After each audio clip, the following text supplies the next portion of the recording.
I'm going to move on a bit then. So obviously you trained with Rob Van Dam, your sheet trained you, and then you sent on your way to the Indies and everything. How did you end up in USWA so early?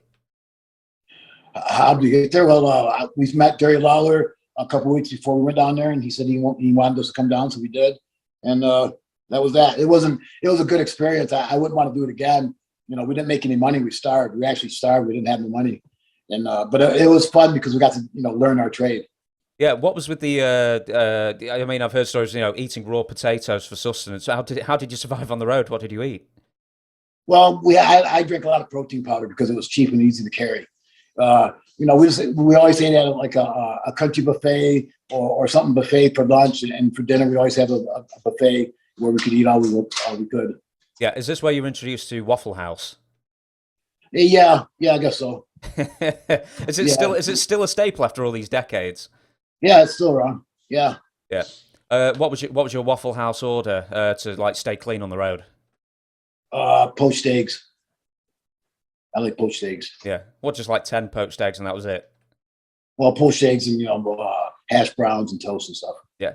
So who are the people that you worked with initially in USWA? Because I know I spoke to Johnny last week, Johnny Candido, and he said that's where Chris Candido got some of his first experience as well. But who were the sort of like the future big time players that you'd partner up with?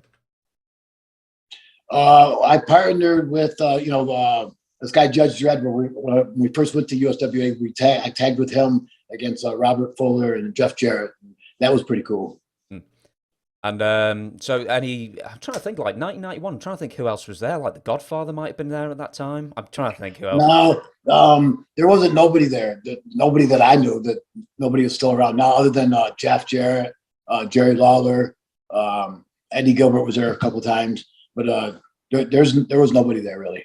Who's doing the booking? Who's like the main head honcho? Was it Dundee or Lawler? Jerry Jarrett Jerry Jarrett and Eric Embry was the bookers at the time. Oh, really? How come? I thought Laura would have his finger still in that particular pie at that time. Yeah, they were there. Yeah. Who had the stiffest working punch in USWA? Besides me, Van Dam's pretty stiff with his punches. I guess so. He has hard knuckles. Yeah, I've always heard that Dundee was the absolute worst for it. Oh yeah. Yeah, apparently a working punch from him. Someone would rather get an actual punch from somebody instead of a working punch from him. But do you remember? Do you remember maybe some of the more rundown places you worked? You set up a ring somewhere and worked in at those times. Well, all over Michigan, all over Ohio, all over Canada.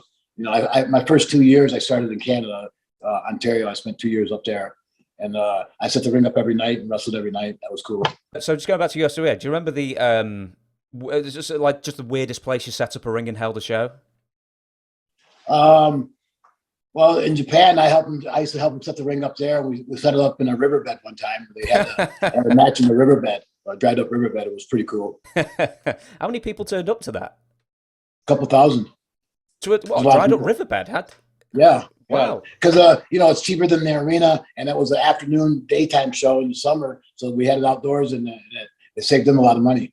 Was it put in a riverbed? Because basically it was almost like a valley where everyone could look down on it. It's like a valley, but it's all dried up. It's like an old riverbed. Like 20 years ago, it dried up, and now it's just a dried up riverbed.